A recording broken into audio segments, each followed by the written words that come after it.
గుళ్ళో ప్రవచనాలు చెప్పే సాధువు ఒకరోజు ఒక వ్యక్తింటికి వెళ్తాడు. ఎండకి కళ్ళు తిరుగుతున్నాయి నాయనా, కాసిన్ని మంచినీళ్ళు ఇస్తావా అని అడుగుతాడు. అందుకు ఆ వ్యక్తి, ఆహా ఎంతటి అదృష్టం, గురువుగారు ఈరోజు మా ఇంటికొచ్చారనుకుంటూ నీళ్లకి బదులుగా చల్లని మజ్జిగ తయారు చేసి ఆనందంతో సాధువు చేతికి అందిస్తాడు. ఎంతో దాహంతో ఉన్న సాధువు మజ్జిగ తాగకుండా దాంతో నోరు పుక్కిలించి తుపుక్ తుపుక్మంటూ ఉమ్మేయడం మొదలు పెడతారు. ఈ వ్యక్తి అసహనంతో, అదేంటి స్వామి, మీరు దాహంతో నీళ్ళడిగితే నేను కష్టపడి మజ్జిగ చేసిచ్చా, మీరు దాంతో నోరు పుక్కిలించి ఉమ్మేస్తున్నారేంటి అని చిరాకు పడతాడు. అందుకా సాధువు, మీరు చేస్తుందే నేను కూడా చేస్తున్నా నాయనా అని అంటారు.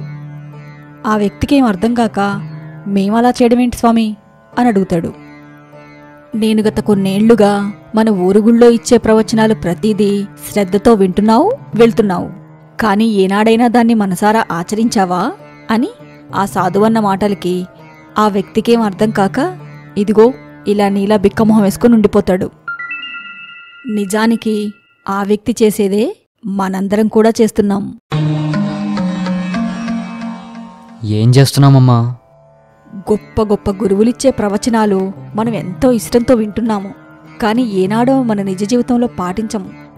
అందుకే మన జీవితాల్లో ఎలాంటి మార్పు లేకుండా అదే కుళ్ళు కపట మనస్తత్వాలతో బతుకుతున్నాం. ప్రవచనాలు మంచినీళ్ళలాంటివి, మనం తాగితే దాహం తీరుతుంది.